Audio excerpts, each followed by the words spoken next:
قربانی کے بارے میں چند مسائل سن لیں۔ پہلا مسئلہ یہ ہے کہ قربانی کا گوشت کھانا عبادت ہے، جیسے میں نے بتایا۔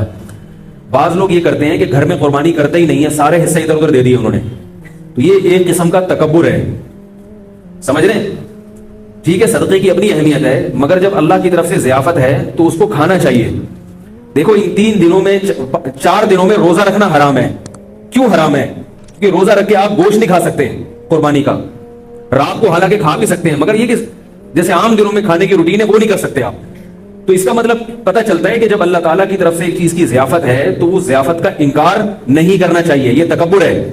بعض لوگ یہ کہتے ہیں ہم تو پورا سال گوشت کھاتے ہیں، ابھی ہم نے کیا کھانا ہے یار؟ بھائی آپ پورا سال اپنے پیسوں سے کھاتے ہوں گے، دیکھو ہم پورا سال پانی پیتے ہیں نا، لیکن مکہ جب جاتے ہیں اور زمزم پیے بغیر واپس آ جائیں تو یہ بہت بڑی حماقت ہے یا نہیں ہے بھائی؟ وہاں جا کے پیتے بھی ہیں اور بھر بھر کے گھروں میں بھی لے کر آتے ہیں۔ کیوں لے کر آتے ہیں؟ اس لیے کہ وہ پانی اور اس پانی میں فرق ہے۔ وہ پانی پلانے والا کون ہے؟ اللہ ہے، یہ بھی اللہ ہی پلا رہا ہے، مگر اس کی نسبت اللہ اپنی طرف نہیں کر رہا، اس کی نسبت اللہ اپنی طرف کر رہے کہ میری طرف سے آفر ہے یہ تمہیں، اس میں جو برکت ہے وہ اس پانی میں نہیں ہو سکتی۔ برکت نہ بھی ہو بھائی، ہم تو اللہ کی طرف سے ضیافت ہے، تو تبھی نبی نے فرمایا کافر جو ہے وہ زمزم پیٹ بھر کے نہیں پیتا اور مسلمان زمزم پیٹ بھر کے پیتا ہے۔ کافر اتنا پیے گا جتنے ضرورت ہوگی، کہ پیاس ختم ہو گئی اب کیا، مسلمان کہتا ہے نہیں بھائی اور پیوں گا، پیٹ بھر کے پیوں گا، میں اللہ پلا رہا ہے۔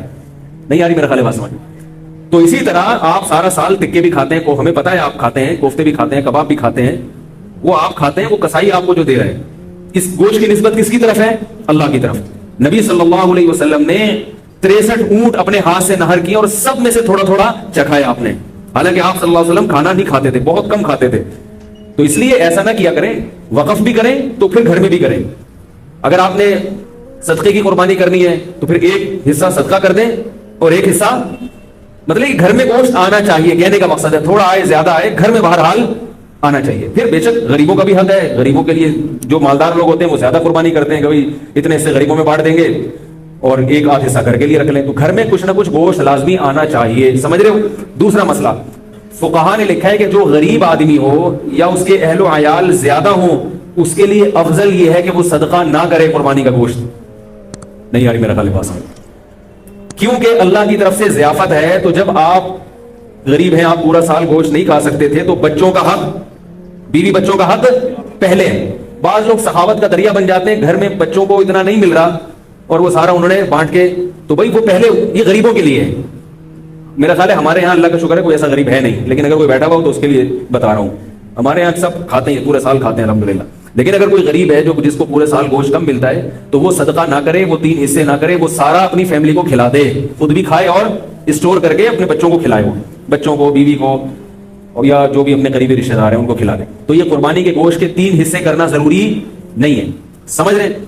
باقی عام آدمی کے لیے حکم کیا ہے کہ گوشت کے 3 حصے کر دے، ایک حصے کو صدقہ کر دے، ایک رشتہ داروں میں بانٹ دے اور ایک حصہ خود کھا لے۔ یہ جو رشتہ داروں والا حصہ ہے، اچھا یہ 3 حصے بھی ضروری نہیں ہے، اگر پورا خود بھی کھا جائیں گے تو کوئی گناہ نہیں ہے، ٹھیک ہے؟ بہتر ہے کہ ایک حصہ، کیونکہ قرآن کہہ رہا ہے کلوا منہا واطعموا البائس الفقیر، خود بھی کھاؤ اور فقیروں کو بھی کھلاؤ۔ تو قرآن کے حکم کو فالو کرنا چاہیے، 1/3 کو کیا کر دینا چاہیے؟ غریبوں میں بانٹ دینا چاہیے۔ اب غریب کی ڈیفینیشن کیا ہے؟ یہ ایک نیا موضوع ہے، بال جو آپ کو غریب لگتا ہے آپ اس کو دے دیں۔ باقی رشتہ داروں کا حصہ جو ہے، تو رشتہ داروں میں اگر قربانی ہو رہی ہے تو نہ دیں ان کو، ٹھیک ہے نا؟ اگر ہو گئی نہیں ہو رہی تو پھر ان کو دے دیں، تو یہ ہوتا ہے۔ باقی 2 حصے آپ رکھ لیں، ایک حصہ بانٹ دیں، ایسا بھی ٹھیک ہے۔ دوسرا مسئلہ قربانی کا یہ ہے، بہت اہم مسئلہ ہے، کہ جس جانور میں 7 آدمی شریک ہوں یا 6 آدمی یا 4 آدمی یا 3 آدمی، اس کے گوشت کو تول کر تقسیم کرنا لازم ہے، اندازے سے تقسیم کرنا حرام ہے۔ بعض لوگ کہتے ہیں ہم سب راضی ہیں تو کیا ضرورت ہے؟ بھئی راضی کا مسئلہ، گوشت سودی اموال میں سے سودی، دیکھو 10 روپے دے کے 11 روپے لے سکتے ہو کسی سے، چاہے وہ دل سے بھی دے رہا ہو، پھر بھی نہیں۔ تو گوشت کی ایک بوٹی بھی کہیں زیادہ چلی گئی تو یہ سود ہو جائے گا۔ اب یہ فقہی مسئلہ، یہ علماء جانتے ہیں، آپ کو میں سمجھانا مشکل ہے۔ ایک بوٹی بھی زیادہ چلی گئی تو کیا ہو جائے گا؟ سود۔ اس لیے اس کو تول کے برابر برابر 7 حصوں میں تقسیم کریں، اور اگر اس ٹینشن سے بچنا چاہتے ہیں تو 7 حصوں میں کلیجی یا پائے ملا دیں، پھر تول کے تقسیم کرنا ضروری نہیں ہوگا۔ جیسے 10 روپے دے کے 11 روپے دینا تو حرام ہے نا، لیکن 10 روپے کے ساتھ ایک ٹافی رکھ لیں، ہے بھائی، پھر 11 روپے لے سکتے ہیں، یعنی وہ نوٹ کے علاوہ کوئی جنس آ جائے۔ یہ میں اس لیے اتنی تفصیل لوگ کہتے ہیں پتہ نہیں مفتیوں نے کیا دین کو بنایا ہے، یہ پائے ملا دو، کلیجی ملا دو، اس تکلف کی کیا؟ بھائی سود سے بچنا ضروری ہے، تو اب جب آپ اس میں کلیجی ملا دیں گے تو کلیجی گوشت کی جن سے ایک الگ چیز ہے. تو اگر ادھر گوشت زیادہ آئے گا تو وہ کلیجی کے مقابلے میں ہوگا, ادھر کلیجی زیادہ آئے گی تو وہ گوشت کے مقابلے. جنس تبدیل ہونے سے سود کے مسائل پھر وہ پیش نہیں آتے. کلیجی ملا دیں تو جب کلیجی تقسیم شروع میں ہوگی تو کلیجی لوگ پہلے 7 حصوں میں ڈیوائڈ کر لیتے ہیں, ٹھیک ہے, تو اس میں سے کچھ کلیجی نکال لیں اور کلیجی 7 حصوں میں ڈیوائڈ کر کے تھوڑا سا اس میں گوشت ملا دیں. کلیجی میں گوشت مل جائے گا اور گوشت میں کلیجی. وہ ایک ہیروئن بیٹھا ہوتا ہے نا پائپ کے منہ میں, پائپ ہوتے ہیں نا برساتی نالے, اس کے اندر ہیروئن بیٹھ کے ہیروئن پی رہا تھا, کہہ رہا ہے میں پائپ کے منہ میں ہوں اور میرے منہ میں پائپ ہے. اس کو بڑا انجوائے کر رہا تھا اس سے وہ. تو آپ جب کلیجی میں گوشت ملائیں گے اور گوشت میں کلیجی ملائیں گے تو اس کو کیا کریں گے, آپ انجوائے کریں گے, ٹھیک ہے. تو شروع میں کلیجی کے 7 حصے کریں اور اس میں تھوڑی سی کلیجی نکال لیں, باقی کے 7 حصے کر کے اس میں ایک 2 بوٹی ملا دیں, تو کلیجی بھی تقسیم کرنا آپ کے لیے جائز ہو جائے گا, ورنہ کلیجی بھی تول کے کرنی پڑے گی. اور آخر میں جب گوشت ہو تو اس میں تھوڑی تھوڑی کلیجی ملا دیں. یہ سودی مسائل سے بچنے کے لیے. سمجھ گئے کہ نہیں سمجھ گئے؟ یہ ہو گیا پائے کو پھر جیسے چاہیں تقسیم کریں. دوسرا مسئلہ ہے قصائیوں سے متعلق. قصائی لوگ کیا کرتے ہیں کہ جانور کو کاٹتے ہیں تو کاٹتے چلے جاتے ہیں. شریعت میں حکم ہے 4 رگے کاٹنے کے بعد جانور چھوڑ دو, اس کو تڑپنے دو. سمجھ رہے ہو؟ تڑپنے دو. اس تڑپنے سے فائدہ یہ ہوتا ہے اس کا جتنا بلڈ ہے وہ نکل جاتا ہے. ذبح کرنے میں بہت بڑی حکمت کیا ہے کہ اس کا خون, سارا خون گندی اور ناپاک چیز ہے, وہ باڈی سے کیا ہو جاتی ہے, اس میں بیماریاں بھی ہوتی ہیں. یہ جو جانور میں کوئی بیماری ہو نا تو اس کے خون میں ہوتی ہے, خون کا نکلنا ضروری ہے, گوشت صاف ہو جاتا ہے اس سے. اب قصائی لوگ کیا کرتے ہیں کہ انہوں نے چونکہ اس دن میں نے بتایا نا تو سلام کا جواب نہیں دیتے اس دن, عید کے دن یہ اتنے بزی. یہ کیا کرتے ہیں, جانور ذبح کرنے کے بعد اس کے گلے میں چھری مارتے ہیں, اس کی یہ جو پیچھے اعصابی رگ ہے اس کو کاٹ دیتے ہیں. اس سے جانور کو تکلیف بھی زیادہ ہوتی ہے اور ٹھنڈا بھی جلدی ہو جاتا ہے. اس لیے میں کہتا ہوں کہ جس کھونٹے سے جانور باندھا ہوا تھا وہ کھونٹا ابھی خالی ہے, تھوڑی دیر کے لیے اس کھونٹے سے کس کو باندھ دیں, قصائی کو باندھ دیں. کیونکہ قصائی کنٹرول میں نہیں آتا, اس کو آپ 100 دفعہ بھی کہے بھائی نہیں کاٹو, وہ پھر بھی کاٹتا ہے, وہ پھر بھی چھڑا مار. اس سے جانور حرام نہیں ہوتا, لیکن ایک جو ایک حکمت ہے, ذبح کا ایک شرعی طریقہ ہے, اس طریقے پر تو عمل نہیں ہوا نا.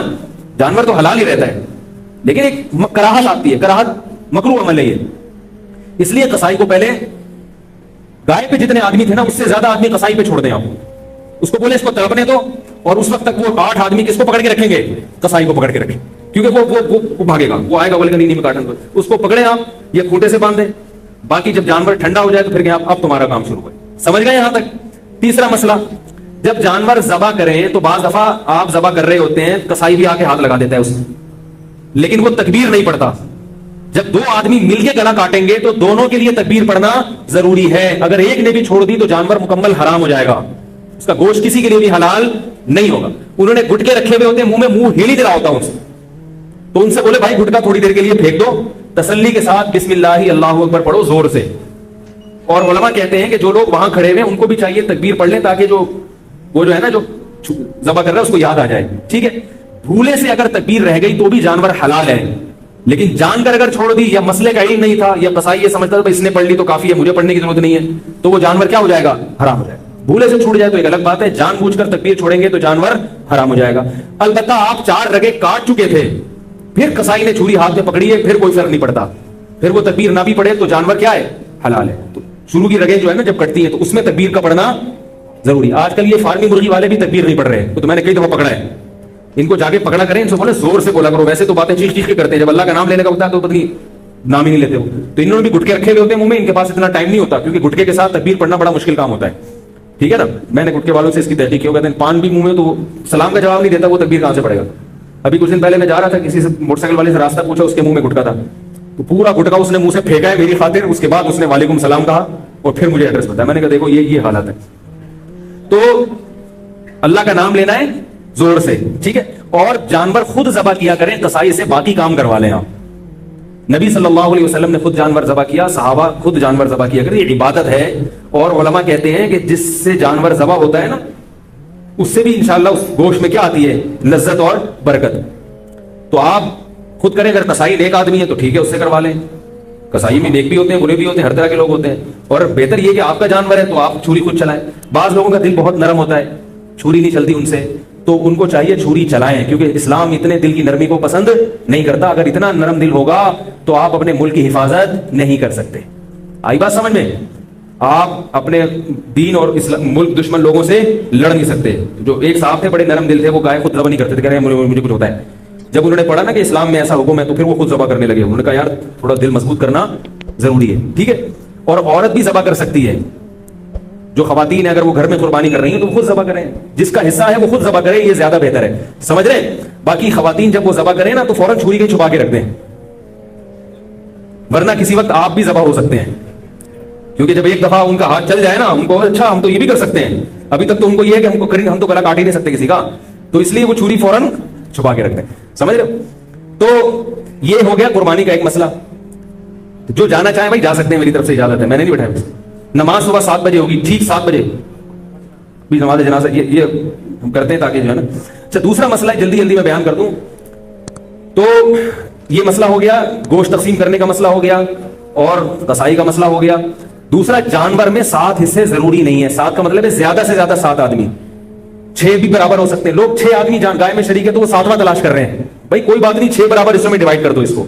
5 آدمی ہیں تو 5 برابر حصوں میں ڈیوائڈ کر دو. 4 ہیں تو 4, 1/4 ایک کا, 1/4 دوسرے کا, 1/4 تیسرے کا, 1/4 چوتھے کا. 2 ہیں تو 2, آدھی گائے ایک کی, آدھی ایک. ایک صاحب نے مجھے کہا کہ ہم 2 بھائی ہیں, گائے لی ہم نے, تو 3 حصے میرے ہیں, 3 اس کے ہیں, ایک کسی کا نہیں مل رہا. تو میں نے کہا بھائی آدھی آپ لے لو, آدھی اس کی. انہوں نے کہا اچھا پھر ہم 6 حصے کرتے ہیں, 3 میں لے لیتا ہوں, 3 وہ لے لیتے ہیں. میں نے کہا اتنی ٹینشن کی کیا ضرورت ہے 6 حصے کرنے کو, اللہ کے بندے, سیدھا سیدھا 2 حصے کیوں نہیں کرتے. آدھی ایک کی ہو گئی, آدھی دوسرے کی ہو گئی. اب آدھی میں یہ نہیں کہ پچھلا والا پورشن اس کا اگلا, ایسا نہیں, آدھی کا مطلب پوری میں جو آدھی.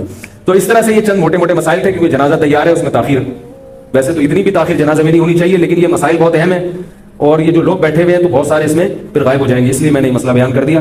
کوئی اور مسئلہ پوچھنا ہو تو پھر میری کال ٹائمنگ 5 سے 5:30 ہے, اور جامع رشید میں JTR میڈیا ہاؤس کے نام سے 8 سے 7:45 بجے لائیو مسائل کا سیشن چلتا ہے, اس میں بھی رابطہ کر سکتے ہیں. سبحانک اللہم و بحمدک, نشہد ان لا الہ الا انت, نستغفرک و نتوب الیک. جنازہ پڑھ لیں پھر سنت بعد میں پڑھیے گا.